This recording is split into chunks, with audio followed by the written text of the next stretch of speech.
మనం తీసుకోబోతున్న టాపిక్ ఏంటంటే అల్లు అర్జున్ అరెస్ట్. ఆయన జైల్లో ఉంది ఒక్కరోజే అయినప్పటికీ అనివార్య కారణాలతో ఉండాల్సి వచ్చింది. కోర్టు నుంచి ఎగ్జామ్షన్ వచ్చినా కూడా ఒక్కరోజే ఉన్నప్పటికీ ఒక్కరోజైనా సరే బన్నీ జైల్లో ఉన్నారు అనేది ఆయన వ్యతిరేకులు చెప్తున్న మాట. అయితే at the same time Bunny పుష్పలాగే బయటకు వచ్చాడు, పుష్ప 2 లాగే ఆయన హిట్ కొట్టబోతున్నారు బయటకు వచ్చి అనేది ఆయన ఫ్యాన్స్లో నడుస్తున్న చర్చ. అయితే ఈ ఓవరాల్ ఎపిసోడ్లో చూసినట్లయితే మెగాస్టార్ అత్యంత కీలకంగా వ్యవహరించారు అనేది ఆయన ఏదైతే మెగా ఫ్యామిలీకి సంబంధించి ఆయన ఫ్యాన్స్లో కావచ్చు, అటు అల్లు ఫ్యాన్స్లో కావచ్చు చాలా సీరియస్గా నడుస్తున్న చర్చ. ఎందుకంటే చాలా రోజులుగా అటు అల్లు అర్జున్కి అండ్ దెన్ మెగా ఫ్యామిలీకి మధ్య గ్యాప్ ఉందనే మాట అయితే వాస్తవం. ఇది ఎవరు కాదనలేని నిజం కూడా. బన్నీ వాసు లాంటి వాళ్ళు, ఆ ఫ్యామిలీకి అత్యంత సన్నిహితులను చెప్పబడే బన్నీ వాసు లాంటి వాళ్ళు కూడా చాలాసార్లు చెప్పుకుంటూ వచ్చారు. అటు మెగా ఫ్యామిలీకి అల్లు ఫ్యామిలీకి ఇష్యూస్ ఉన్నాయి, ఏ ఫ్యామిలీలోనే ఇష్యూస్ ఉంటాయి, కొన్ని రోజులకు సార్ట్ అవుట్ అవుతాయంటూ కూడా ఆయన మాట్లాడారు. ఆ ఇష్యూస్ ఏంటో కూడా మనం చెప్పుకుందాం ఇక్కడ.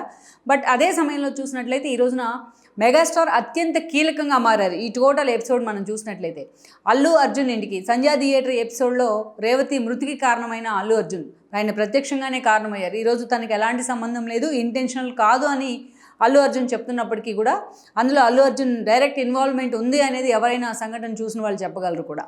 ఈరోజు అల్లు అర్జున్ని పరామర్శిస్తున్న పెద్దలంతా కావచ్చు, అదేవిధంగా అల్లు అర్జున్ సపోర్ట్ చేస్తూ సోషల్ మీడియా వేదికగా ట్వీట్లు పెడుతున్న వర్మ లాంటి వాళ్ళు కావచ్చు, ఎవరైనా సరే మరి రేవతి కుటుంబాన్ని ఎందుకు పరామర్శించలేదు, రేవతి కుటుంబానికి సహాయం చేయమని ఎందుకు అడగట్లేదు అనేది సోషల్ మీడియా వేదికగా చాలా సీరియస్గా జరుగుతున్న చర్చ.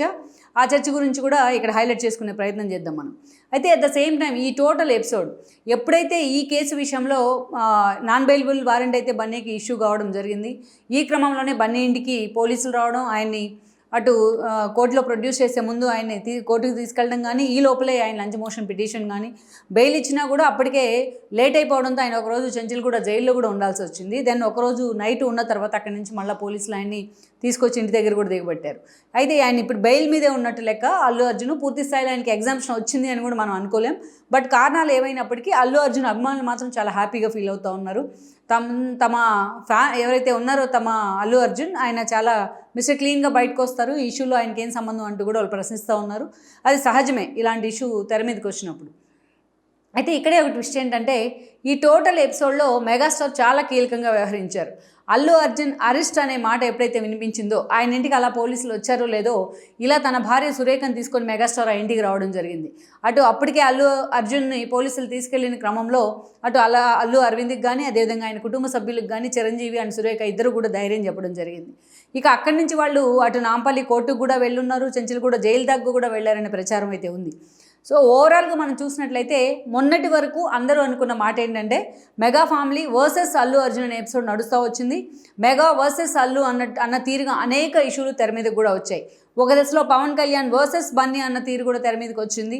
అలాంటి ఇష్యూస్ అన్నిటినీ, అలాంటి ఈగోస్ అన్నిటినీ పక్కన పెట్టి కష్టకాలంలో ఉన్న సమయంలోనే బన్నీ దగ్గరికి చిరంజీవి పరిగెత్తుకొని వెళ్ళడాన్ని మాత్రం చాలామంది హర్షిస్తూ ఉన్నారు. మెగాస్టార్ అంటే ఆయన సంస్కారం అంటే ఎలా ఉంటుంది అంటూ కూడా ఆయన ఫ్యాన్స్ మాట్లాడుతూ ఉన్నారు. బన్నీ ఫ్యాన్స్ కౌంటర్ ఇస్తూ ఉన్నారు సోషల్ మీడియా వేదికగా. బట్ ఇదే సమయంలో అటు బన్నీ ఫ్యాన్స్ చాలా ఎక్కువగా ఆయన ఆరాధించే వాళ్ళు ది టోటల్ ఎపిసోడ్ వెనుక పవన్ కళ్యాణ్ ఉన్నారు అనే ప్రచారం జరిగినా అందులో మాత్రం ఎలాంటి వాస్తవం లేదన్నది కూడా తేలిపోయింది. స్వయంగా రేవంత్ రెడ్డి తనంతట తానుగానే ఆ కేసు గురించి పూర్తి స్థాయిలో తనకు తెలుసు అంటూ కూడా నేషనల్ మీడియా ఇంటర్వ్యూలో మాట్లాడడం, ఆయన ఏమన్నా పాకిస్తాన్ బోర్డర్లో యుద్ధం చేశారా అంటూ కూడా ఆయన మాట్లాడడం కానీ, సో అల్లు అర్జున్ అరెస్ట్ని పెద్దాళ్ళైనా చిన్నాళ్ళైనా సినిమా వాళ్ళైనా హీరోలైనా మాకొక్కరే అన్నట్టుగా రేవంత్ రెడ్డి మాట్లాడిన తీరుతో ఆయన మీద కూడా ఒక అప్లాజ్ అయితే వస్తూ ఉంది. అయితే అందరి విషయంలో కూడా ఇలాగే వ్యవహరించాలి అంటూ కూడా కొంత మాట్లాడుతూ ఉన్నారు. అల్లు అర్జున్కి సపోర్ట్ చేస్తూ ఎవరైతే కేటీఆర్ లాంటి వాళ్ళు, జగన్ లాంటి వాళ్ళు, లేకపోతే బీజేపీ ఈరోజు మాట్లాడినా అది కూడా వాళ్ళ నెగిటివిటీని మూటగట్టుకున్న పరిస్థితి ఉంది. ఎందుకంటే ఈ రోజున ఆ స్థాయిలో రేవతి చనిపోయి వాళ్ళ అబ్బాయి హాస్పిటల్లో ఉంటే ఈ రోజున కనీసం వాళ్ళు ఇప్పటిదాకా ఈ సో కాల్డ్ పెద్ద మనుషులు ఎవరు కూడా వెళ్ళి పరామర్శించలేదు. ఒక్కరు కూడా వెళ్ళి వాళ్ళకి కంపెన్సేషన్ ఇస్తానని ప్రకటన చేయలేదు. ఈరోజు కేవలం అరెస్ట్ అయ్యి బయటకు వచ్చిన తర్వాత మాత్రమే బన్నీ మాట్లాడుతూ ఉన్నారు. ఆ ఫ్యామిలీకి తను అండగా నిలబడతాను, ఇది ఇంటెన్షనల్గా చేసిన ఇష్యూ కాదని చెప్పేసి. తన దాకా వస్తే కానీ ఎవరికీ తెలియదు అనడానికి ఒక నిదర్శనం. బట్ ఇక్కడ చూసినట్లయితే మెగాస్టార్ మాత్రం అంత ఎఫెక్టివ్గా ఆయన పనిచేసిన తీరు, అట్లా అరెస్ట్ అనే వార్తలు బ్రేకింగ్ అలా వచ్చిందో లేదో ఒటావుటిని పరిగెత్తుకుంటూ ఆయన బన్నీ దగ్గరికి రావడం, అల్లు ఫ్యామిలీని పరామర్శించే ప్రయత్నం చేయడం, వాళ్ళకి ధైర్యం చెప్పే ప్రయత్నం చేయడం, తన షూటింగ్ని కూడా విశ్వంబర షూటింగ్ని కూడా క్యాన్సిల్ చేసుకొని. ఇదే సమయంలో చూస్తే సురేఖ కూడా అల్లు అర్జున్ రిలీజ్ అయిన తర్వాత కూడా ఆయన ఇంటికి వచ్చే క్రమంలో సురేఖ లాంటి వాళ్ళు ఇంటి దగ్గరే ఉండి ఆయనకి వెల్కమ్ చేయడం కూడా మనం చూసాం విజువల్స్లో. సో అల్లు అర్జున్ తమని ఎంతగా దూరం పెడతా ఉన్నా, తమని ఎంతగా ద్వేషిస్తూ ఉన్నా అటు అటు మెగాస్టార్ మాత్రం ఆ ఫ్యామిలీకి కష్టం వస్తే అది తన ఫ్యామిలీని అన్నట్టుగా ఓన్ చేసుకున్న విధానం చూసిన తర్వాత ఈరోజు చాలామంది కళ్ళు తెరుచుకుంటూ ఉన్నాయి. అసలు ఈ పరిస్థితి ఎందుకు వచ్చింది చెప్పుకోవాలంటే మనం గతంలో జరిగిన కొన్ని పరిణామాలను కూడా ఇక్కడ హైలైట్ చేసుకోవాలి. గతంలో మనం చూసినట్లయితే చిరంజీవి ఒక మెగాస్టార్ అనే ఇమేజ్ ఆయనకు ఒక రాత్రిలో రాలేదు. ఎలాంటి గాడ్ ఫాదర్ లేకుండా ఆయన ఇండస్ట్రీలో ఎదుగుతూ వచ్చారు. డ్యాన్స్లో ఆయన చూపించే ఒక గ్రేస్ కావచ్చు, ఫైట్లో ఆయన చూపించే ఈజ్ కావచ్చు, ఇలాంటి వాటితోనే ఆయన తనకంటూ ఒక సోలో ఇమేజ్ క్రియేట్ చేసుకున్నారు. ఒక సుప్రీం హీరో అనే పేరు తెచ్చుకున్నారు. ఆ తర్వాత రోజుల్లో ఒక మెగాస్టార్ అనే ఒక ఎదురులేని పేరు తెచ్చుకున్నారు ఆయన ఇండస్ట్రీలో. ఎట్ ద సేమ్ టైం ఒక వివాద రహితుడిగా చిరంజీవికి పేరుంది. పెద్దగా కాంట్రవర్సీలోకి వెళ్ళని వ్యక్తిగా కూడా చిరంజీవికి ఆ ఇమేజ్ అయితే ఉంది. అయితే అలా తనకంటూ ఈ క్రమంలోనే తాను ఇండస్ట్రీలో ఎదిగే క్రమంలోనే అల్లు రామలింగయ్య ఆయన ఇంటి అల్లుని చేసుకున్నారు తన కూతురు సురేఖని ఇవ్వడం ద్వారా. తర్వాత ఆయన కెరీర్కి పూర్తి స్థాయిలో ఎదుగుతూ వచ్చింది. ఎక్కడ బ్యాక్ స్టెప్ తీసుకోకుండా చిరంజీవి ఆ స్థాయిలో ఒక మెగాస్టార్గా అవతరించారు. అక్కడి నుంచి మనం ఆ స్థాయిలో ఒక ఫ్యాన్ బేస్ ఉన్న సౌత్ ఇండియాలో ఆ స్థాయిలో ఒక ఫ్యాన్ బేస్ ఉన్న హీరోగా ఎమర్జ్ అయ్యాడు ఆయన. బట్ తనకి సినిమాల్లో వచ్చిన ఇమేజ్ని ప్రజారాజ్యం రూపంలో ఆయన పార్టీ లాగా తెర మీద కూడా తీసుకొచ్చారు. పొలిటికల్ ఎస్టాబ్లిష్మెంట్ చేసే ప్రయత్నం చేశారు. అయితే అక్కడ మనం చూసుకున్నట్లయితే ఆ రోజున ప్రజారాజ్యం అంటేనే ఒక నిజంగానే ఒక సంచలనం రాష్ట్రంలో. పేరులోనే తన పార్టీ పేరులోనే ప్రజలు నింపుకొని ఉంది. సామాజిక న్యాయం పేరుతో ఆయన ఎజెండా పేరుతో తెర మీదకి రావడం జరిగింది. అదే నిజంగానే ప్రజారాజ్యం ఒక సంచలనం ఆ రోజున. నభూతో నభవిష్యత్ అన్నట్టుగా ప్రజారాజ్యం ఆవిర్భావ వేడుక జరిగిందంటే తిరుపతిలో ఆశ్చర్యమే అప్పట్లో. ఇక అక్కడి నుంచి మనం చూస్తే ఆ పార్టీ ద్వారానే నాగబాబు ఆ పార్టీలో ఇన్వాల్వ్ అయ్యారు. ఆ రోజున యువరాజ్యానికి అధ్యక్షుడిగా పవన్ కళ్యాణ్ ఉండేవాళ్ళు. అలా అల్లు అరవింద్ మొత్తం బ్యాక్ అండ్ సపోర్ట్ చేస్తూ వచ్చారు ఆ పార్టీని టికెట్ల ఫైనలైజ్ దగ్గర నుంచి అనేక కీలక నిర్ణయాల్లో. అయితే ఇక్కడే మనం చూసినట్లయితే ఎప్పుడైతే చిరంజీవి పార్టీ పెట్టారో అల్లు అరవింద్ బ్యాక్ అండ్ ఆ పార్టీని చూస్తూ ఉన్నారో అదే సమయంలో బన్నీ అండ్ రామ్ చరణ్ ఇద్దరు కెరీర్ ఒకేసారి స్టార్ట్ అయింది.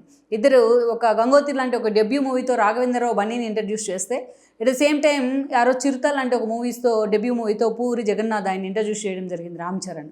ఇక కెరీర్ స్టార్టింగ్లోనే రామ్ చరణ్కు మగధీర లాంటి ఒక బిగ్గెస్ట్ హిట్లు పడ్డాయి.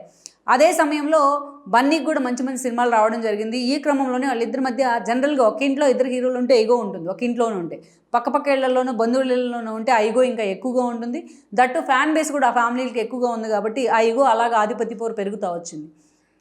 అట్ ద సేమ్ టైం వాళ్ళిద్దరూ పాలిటిక్స్ మీద ఫోకస్ పెట్టిన క్రమంలో వీళ్ళిద్దరూ హీరోలుగా ఎమర్జ్ అవ్వడం, వీళ్ళ మీద ఫోకస్ పెట్టే టైం వాళ్ళకి లేకపోవడం కూడా అప్పట్లో ఈ అనుమానాలకు అనేక ఏదైతే అరాచకాలకు తావిచ్చిందని అనుకోవాలి. ఆ తర్వాత రోజుల్లో మనం చూసుకున్నట్లయితే ఇక అలాగా అటు మొన్నటి వరకు అక్కడ మగధీర దగ్గర చిరుత దగ్గర స్టార్ట్ చేసే మొన్నటి RRR వరకు రామ్ చరణ్ తనకంటూ ఒక సోలో ఇమేజ్ అయితే క్రియేట్ చేసుకున్నారు. ఒక గ్లోబల్ స్టార్ ఇమేజ్ తెచ్చుకున్నారు RRR లాంటి ఒక మూవీతో. ఆ మూవీలో సాంగ్కి ఆస్కార్ కూడా రావడం జరిగింది. ఇక మరోవైపు చూసినట్లయితే బన్నీ లాంటి వాళ్ళు ఒక త్రివిక్రమ్ చేతిలో పడ్డారైనా జూలై దగ్గర నుంచి ఈరోజు సన్ ఆఫ్ సత్యమూర్తి, అలవైకుంఠపురంలో లాంటి మూవీస్తో ఆయన ఒక పూర్తి స్థాయిలో ఎవల్యూట్ అయ్యారు. ఆయన మొత్తం చూసుకున్నట్లయితే మనం ఓవరాల్ మొన్నటినే ఆయన నేషనల్ అవార్డు కూడా అందుకోవడం జరిగింది. పుష్ప అనే ఒక సినిమాతో ఆయన పూర్తి స్థాయిలో తానేంటి తను ఎలా ఎవల్యూట్ కాగలిగాను అనేది మెగాస్టార్కి రెప్లికా లాగా ఆయన ఎమర్జ్ అయిన తీరు మనం చూస్తూ వచ్చాం.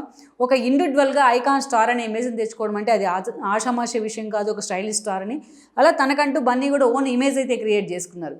RRR లాంటి మూవీస్తో రామ్ చరణ్కి ఎలా అయితే క్రేజ్ వచ్చిందో దేశవ్యాప్తంగా, అదేవిధంగా గ్లోబల్ స్టార్గా ఎలా ఎదిగారో పుష్ప 1 మూవీతోని అల్లు అర్జున్ అదే స్థాయిలో నేషనల్ అవార్డు కూడా కొట్టేశారు. ఇక ఆ ఈగోస్ అలాగే పెరుగుతూ వచ్చాయి. ఈ క్రమంలోనే పవన్ కళ్యాణ్ చిరంజీవి ఏదైతే తన పార్టీని తీసుకెళ్లి తన లక్ష్యాన్ని చేరుకోలేని పరిస్థితుల్లో ఆయన పార్టీని కాంగ్రెస్లో ఎమర్జ్ చేశారు. ఆ తర్వాత ఆయన రాజ్యసభ కేంద్ర మంత్రిగా కూడా పనిచేశారు. ఇక అప్పటి నుంచి కూడా పవన్ కళ్యాణ్ లాంటి వాళ్ళు కొద్ది రోజులు కామ్గా ఉన్నా ఆ తర్వాత రోజుల్లో ఆయన జనసేనని స్టార్ట్ చేయడం జరిగింది. జనసేన ఈ రోజు పార్టీ పెట్టిన 10 ఏళ్ల తర్వాత ఈరోజు పవన్ కళ్యాణ్ డిప్యూటీ సీఎంగా ఉన్నారు 100% స్ట్రైక్ రేట్తో. ఇక ఈ క్రమంలోనే పవన్ కళ్యాణ్కి ఒక మిగతా హీరోల కంటే భిన్నంగా ఆయనకి ఒక ఫ్యాన్ బేస్ ఉంటూ వచ్చింది. ఇంకా చిరంజీవి కంటే భిన్నంగా కూడా ఆయనకి ఫ్యాన్ బేస్ ఉంటూ వచ్చింది. పవర్ స్టార్ అనే ఇమేజ్ కూడా ఆయనకి అతి తక్కువ కాలంలోనే వచ్చింది.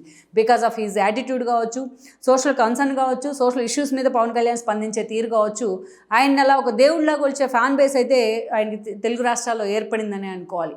అలాంటి పవన్ కళ్యాణ్ పొలిటికల్ స్టెప్ తీసుకునే ప్రయత్నం కూడా ఆ జనసేన కూడా అదే ఫ్యాన్ బేస్ కన్వర్ట్ అవుతూ వచ్చింది.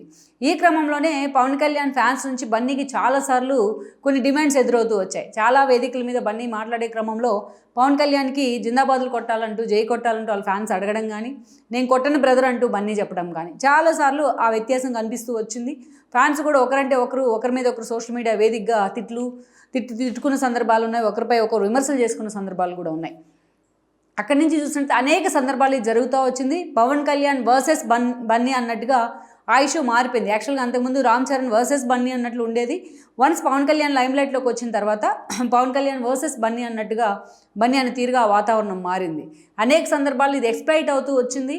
దీని అన్నింటినీ ఒకే వేదిక మీద తీసుకొచ్చి ఇక్కడ కలుపుదాం వీళ్ళిద్దరిని అన్న దిశగా అల్లు అరవింద్ లాంటి వాళ్ళు పెద్ద మనిషి తరహా బాధ్యతను కూడా తీసుకున్నారు. ఆ క్రమంలోనే మనం చూసినట్లయితే అల్లు రామలింగ శత జయంతి ఉత్సవాల క్రమంలో చిరంజీవిని చీఫ్ గెస్ట్గా పిలవడం జరిగింది. బన్నీ పక్కనే కూర్చున్నారు. వీళ్ళంతా ఒకే వేదిక మీదకి రావడంతో అటు ఫ్యాన్స్ కూడా ఊపిరి పీల్చుకున్నారు, వీళ్ళిద్దరి మధ్య ఇష్యూస్ సెటిల్ అయినట్టే అనేది. కానీ ఎప్పుడైతే మనం చూసినట్లయితే గత కొన్ని రోజులుగా ఎస్పెషల్ ఎలక్షన్ ముందు జగన్మోహన్ రెడ్డిని ఎలాగైనా సింగిల్ డిజిట్కి పరిమితం చేయాలి, ఎలాగైనా జగన్మోహన్ రెడ్డిని పాతాలను తొక్కేయాలనేది జనసేన అధినేత పవన్ కళ్యాణ్ నిర్ణయించుకున్న లక్ష్యం. అందుకే ఆయన తనంతట తానుగా తగ్గి మరీ అటు బీజేపీకి టీడీపీ కొన్ని సీట్లు కూడా త్యాగం చేశారు. 100% స్ట్రైక్ రేట్ అంటూ కూడా మాట్లాడుతూ అదే స్ట్రైక్ రేట్ని కూడా ఆయన సాధించడం జరిగింది. ఎప్పుడైతే జగన్మోహన్ రెడ్డి ఆయన మీద తీవ్ర వ్యతిరేకతతో పవన్ కళ్యాణ్ పనిచేశారో, బట్ బన్నీ మాత్రం ఆయనకి సపోర్ట్గా ఆయన అభ్యర్థి శిల్పారావు చంద్రకిషోర్ కోసం ఆయన ప్రచారానికి వెళ్ళడం మాత్రం ఎవరు తీసుకోలేకపోయారు అంత ఈజీగా. అది కూడా పవన్ కళ్యాణ్ ఒకవైపు వైఎస్ఆర్సీపీకి వ్యతిరేకంగా కూటమిని అంతా కూడగడుతూ ఉంటే బీజేపీ టీడీపీని, ఇటు బన్నీ ఎలాంటి ఇంటిమేషన్ లేకుండానే వైఎస్ఆర్సీపీ అభ్యర్థికి మద్దతు ఇవ్వడాన్ని మాత్రం ఎంత ఫ్రెండ్ అయినా సరే అలా మద్దతు ఎలా ఇస్తారు అనేది ఒక చర్చ. ఎందుకంటే ఒకే చిరంజీవికి అన్ని ఆఫర్లు వచ్చినా మిగతా పార్టీస్ నుంచి ఎక్కడ కూడా చిరంజీవి ఆ పార్టీలు వైపు మొగ్గు చూపలేదు. గత 5-6 ఏళ్ల కాలంలో వైఎస్ఆర్సీపీ నుంచి రాజ్యసభ ఆఫర్ వచ్చింది, టీడీపీ నుంచి అనేక రకాలుగా ఆహ్వానం వచ్చింది, బీజేపీ నుంచి మోడీ ఏది కావాలంటే ఆ పదవి ఇస్తానన్నట్టుగా మెగాస్టార్కి ఆయన రెడ్ కార్పెట్ వేయడం జరిగింది. ఎక్కడ మెగాస్టార్ వాటన్నిటికీ కూడా అంగీకరించలేదు, ఆయన సినిమాల మీదే ఫోకస్ పెట్టారు. అట్ ద సేమ్ టైం మనం చూసినట్లయితే తన ఇంట్లో ఒక పార్టీ ఉండగా జనసేన రూపంలో తాను ఇంకో పార్టీలో ఉండడం కరెక్ట్ కాదు అని నిర్మోహమాటంగా ఆయన చెప్పడం జరిగింది చిరంజీవి. సో అలాంటి ఇంటి నుంచి వారసుడుగా వచ్చారు ఆయన బన్నీ. తన తాత అల్లు రామలింగకి ఒక రెప్యుటేషన్ ఉన్నా బట్ మెగా ఇమేజ్గా మాత్రం అల్లు అర్జున్ మీద చాలా ఉంది. స్టార్టింగ్లో అలాంటి మెగాస్టార్ సినిమాలతోనే అసలు బన్నీ ఇండస్ట్రీలో కూడా ఎంట్రీ ఇవ్వడం జరిగింది. అలాంటి ఫ్యామిలీ నుంచి వచ్చి అలాంటి మెగాకి వారసుడుగా వచ్చి ఈ రోజున బన్నీ అంతే స్థాయిలో వాళ్ళని డినై చేసే విధంగా ప్రవర్తించడాన్ని మాత్రం మెగా ఫ్యాన్స్ కానీ జనసేన ఫ్యాన్స్ కానీ అంత ఈజీగా తీసుకోలేకపోయారు. ఈ నెగోషియేషన్ అయితే చాలా రోజులుగా కొనసాగుతూ వస్తుంది. ఇంకా ఎన్నికల్లో మొన్న వైఎస్ఆర్సీపీ ఓడిపోయింది, శిల్పారావు కూడా ఓడిపోవడం జరిగింది. ఈరోజు కూటమి అధికారంలో ఉంది. పవన్ కళ్యాణ్ డిప్యూటీ సీఎంగా ఉన్నారు. అల్లు అర్జున్ యాటిట్యూడ్ని గమనించిన ఆయన ఎన్నికలు అయిపోయిన తర్వాత కూడా కొన్ని కామెంట్స్ చేశారు. ఈవెన్ తన ప్రమాణ స్వీకారోత్సవానికి కూడా ఆ రోజు అల్లు ఫ్యామిలీకి ఆహ్వానం కూడా ఇవ్వలేదు పవన్ కళ్యాణ్. ఆ తర్వాత డుంకీ ఏనుగుల కోసం ఆయన కర్ణాటక వెళ్ళారు, సిద్ధరామయ్యని కలిశారు, అటవీ శాఖ మంత్రిని కూడా కలవడం జరిగింది. బయటకు వచ్చి మాట్లాడుతూ ఎర్రచందన స్మగ్లర్ని హీరోలుగా చూపిస్తున్నారంటూ ఇండైరెక్ట్గా పుష్ప సినిమాని టార్గెట్ చేసే విధంగా పవన్ కళ్యాణ్ మాట్లాడడం జరిగింది. అదే క్రమంలో ఎక్కడైనా బన్నీ తగ్గుతాడేమో, క్షమాపణ చెప్తాడేమో అని అందరూ అనుకున్నారు. కానీ నా ఫ్యాన్స్ కోసం నేను ఎంత దూరమైనా వెళ్తా అన్నట్టుగా ఆయన మాట్లాడిన తీరు కానీ, అది కూడా శిల్పారావు కిషోర్కి ప్రచారం చేయడాన్ని స్వాగతిస్తూ ఆయన చేసిన కామెంట్స్ని మాత్రం పవన్ కళ్యాణ్ ఫ్యాన్స్ అంత ఈజీగా తీసుకోలేకపోయారు. అలా కామెంట్స్ జరుగుతూ వస్తున్నాయి. ఈ క్రమంలోనే పుష్ప 2 తెర మీదకి రావడం జరిగింది. ఆఖరికి పుష్ప 2 రిలీజ్ లేట్ కావడానికి, వాయిదా పడడానికి కూడా పవన్ కళ్యాణ్ అన్నంతగా బన్నీ ఫ్యాన్స్ ప్రచారం చేస్తూ వచ్చారు. ఇక ఆ స్థాయిలో ఆ సినిమా క్రేజ్ తీసుకొచ్చే క్రమంలో ఆ సినిమా ఈవెంట్స్ని కూడా పాట్నా దగ్గర మొదలు పెడితే అనేక చోట్ల వాళ్ళు గ్రాండ్గా ఈవెంట్ కూడా సెలబ్రేట్ చేయడం జరిగింది. సుకుమార్ అని టీం కానీ, అల్లు అర్జున్ అని టీం కానీ. ఈరోజు అది ఎంత దూరం వెళ్ళిందంటే సుకుమార్ని పక్కన పెట్టి డైరెక్టర్ అయిన అల్లు అర్జున్కి ఆ కీర్తి ప్రతిష్టలు సోలోగా దక్కుతాయన్నంతగా ప్రచారం జరుగుతూ వచ్చింది. ఇటీవలే సుకుమార్ భార్య కూడా అదేవిధంగా ఒక పోస్ట్ను కూడా చేయడం జరిగింది. సో ఓవరాల్గా మనం చూసినట్లయితే పవన్ కళ్యాణ్ ఎక్కడా లెక్క చేయను అన్న విధంగా తన ఫ్యాన్సే తనకు ముఖ్యం, తన ఫ్యాన్స్ కోసం ఎవరైనా యాక్చువల్గా హీరో అయ్యాక ఫ్యాన్స్ వస్తారు, బట్ బన్నీ మాత్రం తన ఫ్యాన్స్ కోసమే తన హీరో అన్నట్టుగా మాట్లాడిన తీరు కూడా నవ్వులు పాలైంది. ఇలా అనేక రకాలుగా అహంకారపూరిత ధోరణిలో బన్నీ వ్యవహరించిన తీరు అందరినీ కూడా ఆశ్చర్యంలో ముంచెత్తుతూ ఉంది. ఎట్ ద సేమ్ టైం అటు పవన్ కళ్యాణ్ ఫ్యాన్స్ అయితే మాత్రం అగ్రెసివ్గా వెళ్తూ ఉన్నారు, సోషల్ మీడియా వేదికగా బన్నీ తీరుని ఎండగడుతూ ఉన్నారు. Mega fans versus Allu fans అన్నట్టుగా సోషల్ మీడియా రెండుగా చీలిపోయిన పరిస్థితి ఉంది. ఒక దశలో చూసుకుంటే మెగాస్టార్ లాంటి వాళ్ళు ఇన్వాల్వ్ అయ్యి దీనికి సొల్యూషన్ చూపించాలి అన్న డిమాండ్ కూడా వచ్చింది ఆ ఫ్యాన్స్ నుంచి. ఇలాంటి సిచ్యువేషన్లోనే లేటెస్ట్గా పుష్ప 2 రిలీజ్ అయింది. అదే స్థాయిలో సినిమా దూసుకెళ్తూ ఉంది. బట్ చిరంజీవి లాంటి వాళ్ళు ఇప్పటి వరకు పుష్ప 2 మూవీ మీద ఒక చిన్న కమెంట్ కూడా చేయలేదు. దాన్ని వెల్కమ్ చేస్తూ ఏదైతే సక్సెస్ని కానీ ఎక్కడ వెల్కమ్ కూడా చేయలేదు. At the same time Bunny అంత తీవ్రంగా వ్యతిరేకించిన పవన్ కళ్యాణ్ లాంటి వాళ్ళు ఈరోజు ప్రభుత్వంలో భాగస్వామిగా ఉన్నారు. టికెట్లు రేట్లు పెంచుకోవడానికి, అదేవిధంగా స్పెషల్ షోలు కూడా పర్మిషన్ ఇవ్వడం జరిగింది. అటు రేవంత్ రెడ్డి సర్కార్ కానీ, ఇటు చంద్రబాబు పవన్ కళ్యాణ్ సర్కార్ కానీ. ఇక అట్ ద సేమ్ టైం ఈరోజు చూసినట్లయితే పుష్ప 2 రిలీజ్ అయిన తర్వాత రిలీజ్ రోజునే సంజయ్ థియేటర్కి వెళ్ళడం, అక్కడ రేవతి అనే మహిళ తొక్కిస్లాట్లో మృతి చెందడం మనకు తెలిసిందే. వాళ్ళ కొడుకు కూడా హాస్పిటల్లో ఉన్నారు. ఈ ఇష్యూ చాలా వైరల్ అయింది. సో అతి సామాన్య కుటుంబం అయింది. ఆయన కూడా మాట్లాడుతూ ఉన్నారు మొన్నటి నుంచి, రేవతి వాళ్ళ హస్బెండ్ బన్నీ వచ్చిన తర్వాతే తొక్కిస్లాట్ జరిగింది అనేసి. వితౌట్ పర్మిషన్ బన్నీ ఎలా వెళ్తారు, అక్కడ ఎలా అభివాదం చేస్తారనేది అసలు చర్చ. కేసులు నాన్ బెయిలబుల్ కేసు ఫైల్ కావడం జరిగింది. ఈ క్రమంలోనే ఆయన అరెస్ట్ కూడా జరిగింది. అరెస్ట్ అలా జరిగిందో లేదో ఈరోజు మెగాస్టార్ వాళ్ళ ఇంటికి పరిగెత్తుకుంటూ వచ్చారు. అంటే శత్రుత్వాన్ని శత్రుత్వంగానే చూడాలి, కష్టంలో ఉన్నప్పుడు ఆ ఫ్యామిలీకి అండగా నిలబడాలి అని మెగాస్టార్ ఈరోజు నిలబడినట్టు మనకు అర్థమవుతోంది. ఆ సీన్ చూసిన వాళ్ళు ఎవరికైనా సరే హుటాహుటిన తన భార్యను తీసుకొని మరి పరిగెత్తుకుంటూ వచ్చిన తీరుతో ఈరోజు నిజంగానే మెగాస్టార్ అందరి మనసులను గెలుచుకున్నారు. యాక్చువల్గా ఆ స్థాయిలో ఉన్న వ్యక్తి బన్నీ కోసం పరిగెత్తుకుంటూ రావాల్సిన అవసరం లేదు, కానీ ఆ స్థాయిలో కష్టం వచ్చింది అంటంతోనే చిరంజీవి పరిగెత్తుకొచ్చిన తీరు. అక్కడి నుంచి మళ్ళీ మనం చూసినట్లయితే నాంపల్లి కోర్టు కూడా వెళ్ళారు చిరంజీవి. అక్కడి నుంచి చూస్తే ఆయన చంచల్ కూడా జైలు దగ్గరికి కూడా వెళ్ళారనే ప్రచారం అయితే ఉంది. ఓవరాల్గా ఈరోజు బన్నీ రిలీజ్ అయిన తర్వాత ఆయన వెల్కమ్ చెప్పడానికి సురేఖ లాంటి వాళ్ళు కూడా ఉన్నారు. ఇక పవన్ కళ్యాణ్ కూడా రాబోతున్నారు అనేది అయితే ఒక లీక్ ఉంది, if it is fact are not. But ఓవరాల్గా చూసినట్లయితే తాను డౌన్ టు ఎర్త్, ఎన్ని ఈగోస్ ఉన్నా ఎన్నున్నా అది పైకి మాత్రమే, తాను ఎంత డౌన్ టు ఎర్త్ ఉంటాను, తన ఫ్యామిలీకి కష్టం వస్తే ఎలా ఉంటాను అనడానికి ఒక లైవ్ ఎగ్జాంపుల్గా చిరంజీవి ఈరోజు నిలబడ్డారు. ఇక్కడే ఒక చర్చ ఏంటంటే చాలా సీరియస్గా ఇప్పటికైనా అల్లు అర్జున్ బుద్ధి తెచ్చుకోవాలి అని చెప్పి కూడా ఆయన ఫ్యాన్సే మాట్లాడుతూ ఉన్నారు ఈరోజు సోషల్ మీడియా వేదికగా. ఆ స్థాయిలో అల్లు అర్జున్కి కష్టం వస్తే అందరికన్నా ముందుగా నిలబడింది చిరంజీవి కదా. అలాంటి ఫ్యామిలీని, అలాంటి బ్రదర్కి బ్రదర్ అయిన ఏదైతే పవన్ కళ్యాణ్ని ఎలా నిందిస్తారు, ఇన్ని రోజుల నుంచి అంత లెక్క లేకుండా వాళ్ళంటే ఎలా ఉంటారు అనే చర్చ అయితే జరుగుతూ ఉంది. సో ఇప్పటికైనా వీటన్నిటిని ఆపేయాలని చెప్పి కూడా చిరంజీవి కూర్చోబెట్టుకుని త్వరలోనే చిరంజీవి ఇన్వాల్వ్ కావాలి సీరియస్గా ఈ ఇష్యూలో అని చర్చ ఎప్పటి నుంచో ఉంది. సో ఈ ఇష్యూ కేంద్రంగా ఈరోజు బన్నీ అరెస్టు కేంద్రంగా చిరంజీవి ఇష్యూని సార్ట్అవుట్ చేసే క్రమంలో ఉన్నారు. సో మొత్తానికైతే ఈగోస్, ఆధిపత్యపూర్ అన్ని పక్కన పెట్టి ఇక నుంచి అయినా అందరూ ఒకే తాటి మీద ఉండాలి, అల్లు అండ్ మెగా ఫ్యామిలీ వేరు కాదు అని చెప్పే ప్రయత్నం అయితే చిరంజీవి వైపు నుంచి జరుగుతూ ఉంది. మరి లెట్స్ ఇప్పటికైనా బన్నీ దిగొస్తాడా లేదా. సో తన మామయ్య తన కోసం వచ్చిన తీరుతో ఇప్పటికైనా బన్నీ తన యాటిట్యూడ్ని పక్కన పెట్టి పూర్తి స్థాయిలో మెగా ఫ్యామిలీని ఓన్ చేసుకునే ప్రయత్నం చేస్తారన్నది మాత్రం మనం చూడాల్సి ఉంది. ఈ వీడియో మీకు నచ్చినట్లయితే please share, like and subscribe R24 Telugu.